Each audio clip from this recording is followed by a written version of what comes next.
Alors ceci est une vidéo qui a été tournée lors du remontage d'un embrayage sur une Mercedes W210 E220 CDI boîte mécanique 6 vitesses. Donc la phase de démontage n'a pas pu être filmée. Nous allons voir en fait au travers de cette vidéo uniquement la phase de remontage. Donc désolé pour la phase de démontage qui a été un peu riche en émotions. C'est pourquoi seule la phase de remontage a pu être filmée. Alors pour les symptômes qu'il y avait, pourquoi est-ce qu'on en est arrivé à changer l'embrayage? En fait, la première, on n'arrivait plus à rentrer le premier apport et la marche arrière.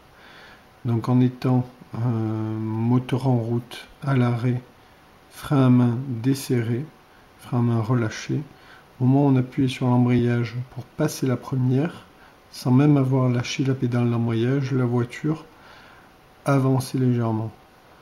Et de la même manière, moteur en route, frein à main relâché, quand on passait la marche arrière, sans même avoir relâché la pédale d'embrayage, la voiture reculait légèrement. Donc en fait, l'embrayage ne décollait pas suffisamment et en rentrant la première ou la marche arrière, soit on accrochait la vitesse, soit on se retrouvait avec de grosses difficultés à pouvoir passer les rapports. Donc après avoir purgé le circuit d'embrayage, après avoir vérifié l'émetteur qui est hydraulique, donc l'embrayage est hydraulique, la commande de l'embrayage est hydraulique, on en est arrivé à se dire qu'il fallait effectivement changer l'embrayage. Donc on a changé l'embrayage et le résultat a été positif puisque la panne a disparu et qu'après avoir fait ce chantier-là, maintenant les rapports passent très bien, que ce soit la première, la marche arrière ou toutes les autres vitesses. Alors, on voit sur cet embrayage neuf les rivets et on peut distinguer qu'il y a en fait pas mal de matière entre la surface du rivet et la surface du disque. Sur le disque usagé, le vieux disque donc, la matière au niveau de la garniture d'embrayage était quasiment à la même hauteur que celle du rivet. Donc c'est aussi pour ça qu'on a changé le disque, puisqu'en fait il n'y avait quasiment plus de matière au niveau des garnitures. Pour ce qui est du sens de montage du disque au niveau entre le mécanisme d'embrayage et le volant moteur, on peut pas se tromper en fait, puisque le disque a une surépaisseur d'un côté, qui n'est pas celui-ci, hein, c'est l'autre côté. Donc ce côté-là qu'on voit sur l'image se monte côté volant moteur, alors que l'autre côté, où il y a une surépaisseur, se monte côté mécanisme d'embrayage. On en a aussi donc profité pour remplacer le mécanisme d'embrayage. Voici le volant moteur avec l'embrayage déposé. Donc on voit là en fait l'arrivée de la tuyauterie d'embrayage qu'on a déconnecté pour pouvoir déposer la boîte et qu'on a bouchonné pour éviter que le liquide de frein s'évacue.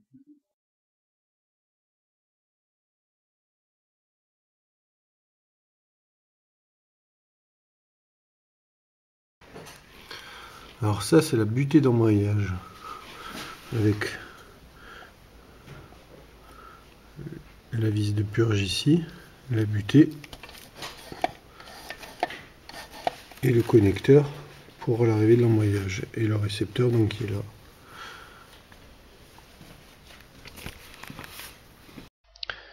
Une fois la butée d'embrayage remplacée, donc là on voit la neuve sur la photo, on en a aussi profité pour bien graisser avec de la graisse spéciale, spécifique achetée chez Mercedes, l'arbre cannelé ainsi que la butée, de manière à assurer un bon coulissement des différentes pièces et un bon fonctionnement lubrifié. Alors, le moteur, il est sur ces deux supports moteurs et il tient avec ces deux crics. Maintenant, on va baisser le plus possible pour incliner le moteur vers l'arrière. Le garder bien dans l'axe. On va essayer d'accoster. On va d'abord monter les disques, le disque et le mécanisme, et ensuite accoster la boîte dans ce sens-là. Une fois qu'on aura fait ça, on retirera un support moteur devant pour décaler le moteur et pouvoir accéder entre la caisse et le moteur et visser les vis qui sont au niveau de la partie supérieure de la liaison entre la boîte et le moteur. Alors, sur cet embrayage, pas besoin d'outils pour repousser les ressorts. Les vis, en fait, 6 vis qui est sur le côté, sont suffisamment longues pour venir en fait commencer à prendre des filets, même quand le mécanisme est complètement tendu. Donc, par contre, ce qu'il faut, c'est bien centrer ici le disque, les cannelures du disque d'embrayage dans le mécanisme. Et au bout, on voit un petit roulement en fait qui lui est côté boîte. Donc il faut centrer proprement à l'œil en tout cas le disque dans le mécanisme. Et ensuite serrer les 6 vis qui est tout autour progressivement pour plaquer uniformément le mécanisme sur le volant moteur. Embrayage vissé, serré de manière la plus homogène possible, avec un serrage en croix pour essayer de garder le centrage du disque dans le mécanisme. On a aussi mis un cric à l'avant du moteur pour légèrement soulever l'avant et baisser l'arrière pour que ce soit plus facile d'amener la boîte. Alors on a glissé la boîte sur une planche assez épaisse et pour la remonter petit à petit en fait on la cale avec n'importe quoi. Là c'est des pavés autobloquants qui permettent petit à petit de remonter la boîte de manière au moins à pouvoir glisser ensuite le cric sous la planche et pouvoir faire bouger la boîte dans tous les sens pour la centrer, parce que donc elle fait quand même 50 kg la boîte. Donc on va continuer en rajoutant encore au moins un étage de pavés autobloquants, voire 2. Alors pour accéder au niveau des vis qui sont sur la partie supérieure de la boîte, il faut en fait retirer le support moteur côté passager pour baisser le moteur, avoir un peu d'espacement entre la caisse et le moteur et éventuellement faire pivoter un peu le moteur en décalant un peu la boîte pour pouvoir passer la main, accéder aux vis de fixation qui sont sur la partie supérieure de la boîte. Alors pour remettre juste à l'arrière du turbo le catalyseur, on a démonté la boîte à air qui est fixée par 2 ou 3 flexibles là, élastomères. On a déconnecté l'entrée et la sortie de la boîte à air et à l'intérieur de la boîte à air il y avait 2 vis qui se fixaient sur le bloc moteur pour pouvoir remettre le catalyseur, en tout cas cette pièce là qui est connectée au turbo, qui est fixé par un collier ici et un collier en U là-bas. Alors la pièce noire avec les 4 rondelles rouges, c'est la pièce qui permet de rentrer les rapports, en fait de les tirer et de les pousser, donc de 3e à 4e, de 1re à 2e et de 5e à 6e. Cette pièce en fait est fixée sur la boîte par une rotule. Donc en fait voilà, on la voit bouger là. Donc là pour la rentrer, je vais juste tirer vers moi, vers le bas. Et pour la faire sortir, il suffisait juste de faire levier avec un tournevis pour la faire sauter. Ensuite, il y a la grosse pièce, celle-là qui bouge, qui est fixée avec un doigt. Ce doigt, je vais vous le montrer après, il faut le rentrer. C'est un axe en fait, et il faut le faire pivoter pour le verrouiller. Donc c'est relativement simple pour accoupler ou désaccoupler la tringlerie. Il y a en fait 3 pièces. Cette pièce qui est fixée avec un axe, cette pièce qui est juste montée sur une rotule qu'on voit là où bouger au bout, qu'il faut repousser, et cette 3e pièce qu'on montrera ensuite par la suite sur cette longue pièce qui elle permet d'aller de droite à gauche et de gauche à droite avec le levier. C'est-à-dire d'aller vers les rapports 1-2 vers 3-4 et 3-4 vers 5-6. Avec ensuite le flector ici. Donc cette pièce-là permet de monter la pièce qu'on a vue. Ça se monte en haut Qui bouge là, cette pièce-là. Donc cette pièce se fixe du côté passager vers le côté conducteur, entre la tringlerie, la pièce en U et la boîte. Et ensuite on la rabat comme ça pour venir se fixer, être maintenu par ce U là. D'accord? Donc dans ce sens, et on rabat. Et inversement, il faut aller vers le haut, et on sort vers le côté passager.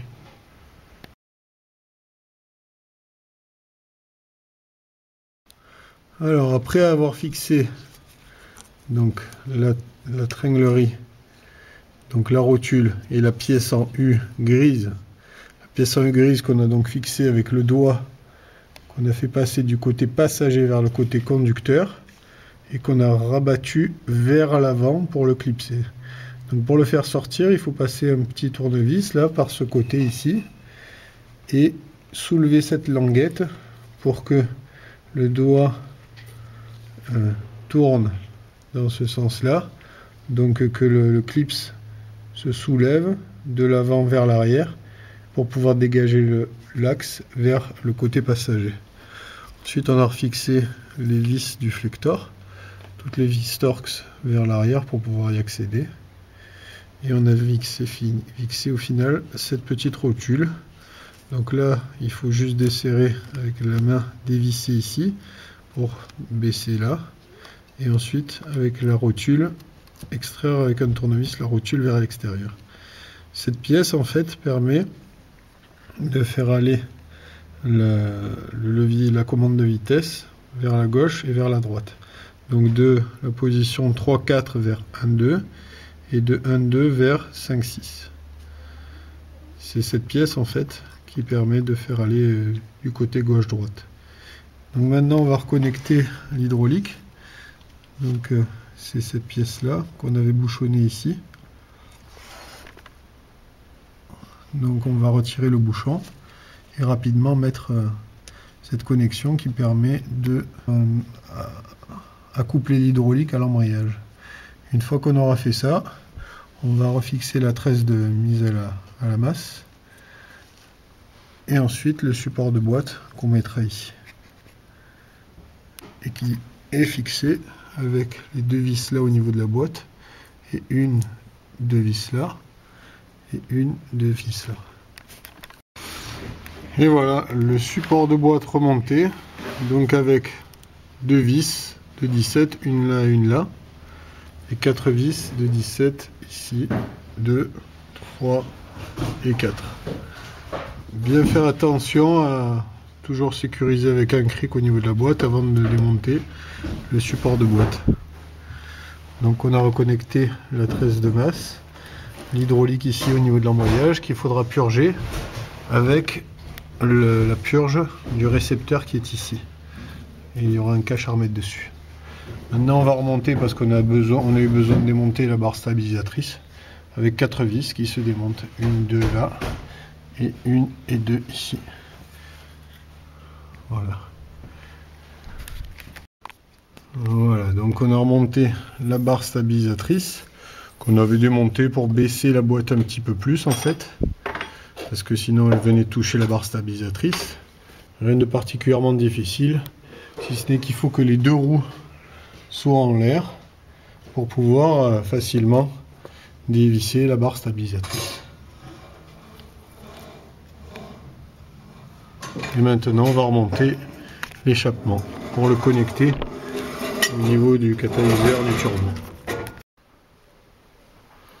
Remontage de la boîte à air. Alors après avoir fait ce chantier, La panne a été résolue, à savoir que maintenant tous les rapports passent correctement, sans accrocher, et la course de la pédale d'embrayage est redevenue normale. Au niveau des points auxquels il faut faire attention au moment de faire ce type de chantier, le premier est de bien soulever la voiture le plus possible pour avoir le plus de place dessous. Donc nous on l'avait mis au maximum de la hauteur des chandelles, c'était très bien. Attention aussi au poids de la boîte quand on la sort, donc nous on n'a pas eu besoin de vidanger l'huile de boîte, mais donc tout compris, la boîte quand on la sort fait 50 kg, voire même un petit peu plus. Donc bien faire attention, soit être deux personnes, soit prévoir, comme on l'a fait dans la vidéo, une espèce de plateau avec des pavés autobloquants pour pouvoir faire reposer la boîte dessus quand on la sort et quand on la remet. Au niveau des outils, il faut des douilles Torx femelles et aussi indispensable des clés plates Torx femelles. Et ensuite, il faut aussi bien graisser les cannelures entre le disque d'embrayage et l'arbre de boîte, ainsi que au niveau de la butée d'embrayage. Donc nous, c'était une graisse spéciale sous forme de spray qu'on avait acheté chez Mercedes. Et ensuite, pour purger l'embrayage, c'est relativement simple. En fait, il suffit d'ouvrir la vis de purge en même temps qu'une personne appuie sur la pédale d'embrayage et refermer la vis de purge avant que la deuxième personne n'ait atteint la fin de course de la pédale.